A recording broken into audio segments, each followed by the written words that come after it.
C'est toujours un plaisir de vous informer, mesdames et messieurs. Soyez les bienvenus à voir dans cette édition. Le jeudi 1er septembre dernier, le bureau exécutif du syndicat national des médecins privés de Côte d'Ivoire, SINAMEPSI, a donné une conférence de presse en prélude à son 5e congrès national. La rencontre a eu lieu au sein d'un hôtel de la commune de Cocody à Abidjan. Et puis, diocèse de Katiola, le dimanche 28 août dernier, a eu lieu la cérémonie du renouvellement annuel des vœux de sœur Florence Changuili de la congrégation des sœurs de la Providence de Saint-André de Peltre. La messe ayant abrité l'événement a été officiée par le révérend père Casimir Sotigui en la paroisse Saint-Paul de Niélé. Comme je vous le disais en titre, le bureau exécutif national du SINAMEPSI, syndicat national des médecins privés de Côte d'Ivoire, était face aux journalistes le jeudi 1er septembre dernier.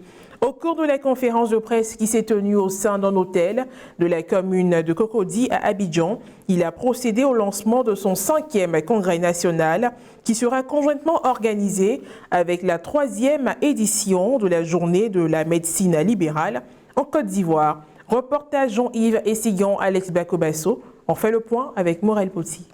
Du 12 au 16 octobre prochain, le syndicat national des médecins privés de Côte d'Ivoire, SINAMEPSI, en collaboration avec le syndicat national des chirurgiens dentistes du secteur privé de Côte d'Ivoire, SINAC-DEPSI, organisera son 5e congrès national ainsi que la 3e édition de la journée de la médecine libérale en Côte d'Ivoire, JMLCI, qui aura lieu à Yamoussoukro. Vu l'importance de ces événements, le jeudi 1er septembre dernier, en début de soirée, les organisateurs ont tenu une conférence de presse au sein d'un hôtel de la commune de Cocody à Abidjan. Elle a été conjointement animée par Dr Aboubakar Sidik Bakayoko, commissaire général du 5e congrès national du SINAMEPSI. Aujourd'hui, nous avons des spécialités qui n'existent qu'en Côte d'Ivoire sur toute la sous-région. Nous avons des spécialités qui ne sont pas très vues dans beaucoup de régions, même en Afrique, notamment quand je vais prendre les traitements aux caissons hyper bas, il n'y en a pas assez. Quand vous allez prendre la cardiologie interventionnelle, il n'y en a pas assez. Mais tout cela se fait maintenant en Côte d'Ivoire.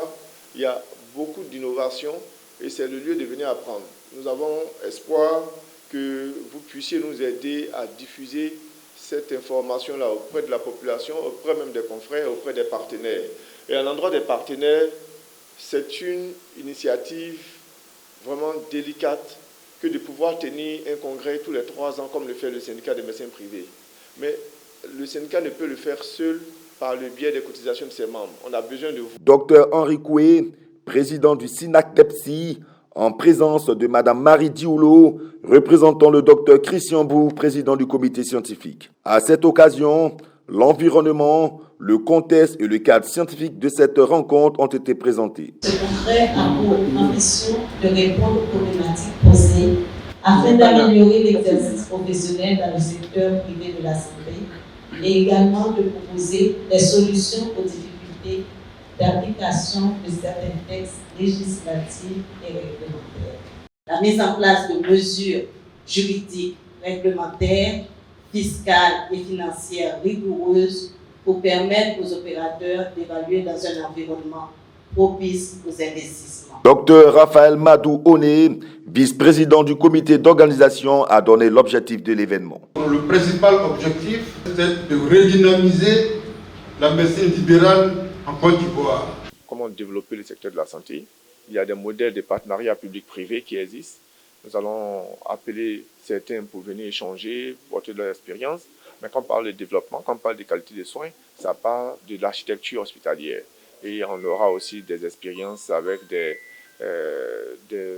pays étrangers qui ont réussi en matière d'architecture, qui vont venir nous partager leur expérience.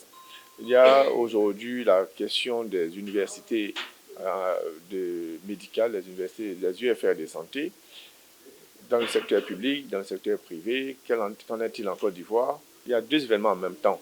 Il y a le congrès qui va se consacrer à des travaux scientifiques. À côté du congrès, il y aura les journées de la médecine libérale qui vont contenir des événements de démonstration, des stands d'exposition, mais également des ateliers et des panels. Le SINAMEPSI et le SINAC-DEPSI sont des partenaires. Des partenaires parce que c'est vrai qu'au niveau de l'exercice de la profession, ce n'est pas toujours la même chose, mais on partage les mêmes problèmes. Les problèmes sont les mêmes. Par exemple, l'exercice illégal qu'on rencontre chez les chirurgiens dentistes, également chez les médecins du privé. 70% des établissements privés sont des établissements illégaux, en médecine comme en chirurgie dentaire. Alors, c'est dire que, comme je le disais tout à l'heure, on a les problèmes communs, et c'est pour ça que nous sommes ensemble, et puis on va en débattre à Yamoussoukro. Prévu en 2019 et reporté en raison de la maladie à coronavirus, ce double événement à venir est placé sous le parrainage du Dr Eugène Aka Aouélé, président du Conseil économique, social, environnemental et culturel CESEC. Il aura pour thème principal « Développement des structures sanitaires privées en Afrique, défis et solutions pour une accessibilité à des soins de qualité et à des pratiques innovantes ». Intéressons-nous à présent à la religion. La sœur Florence Tchangili de la Congrégation des Sœurs de la Providence de Saint-André-de-Peltre a renouvelé ses vœux le dimanche 28 août dernier en la paroisse à Saint-Paul de Niélé, dans le diocèse de Katiola. La cérémonie s'est faite au cours d'une messe officiée par l'administrateur paroissial, le révérend père Kazimi Sotigui. Reporter d'images, Serge Alain Témoin, correspondant local RNC. Commentaire, Morel Poti. Diocèse de Katiola, 28 août 2021, 28 août 2022. Un an que sœur Florence Tchangili de la Congrégation des Sœurs de la Providence de Saint-André-de-Peltre a prononcé ses vœux de pauvreté, de chasteté et d'obéissance. Le 22e dimanche du temps ordinaire de l'année liturgique C, la religieuse a renouvelé son engagement. C'était au cours de la messe, présidée par le révérend père Kazimi Sotigui Koné, administrateur paroissial de Saint-Paul de Niélé, qui pendant sa prédication n'a pas manqué de s'adresser à la religieuse. Sauf que je te dise 3 mots concernant la parole de Dieu de ce matin, et par après que je te donne 4 petits conseils puisés dans notre sagesse commune. En effet, de la parole de Dieu, retenons ceci. D'abord, l'humilité précède la gloire.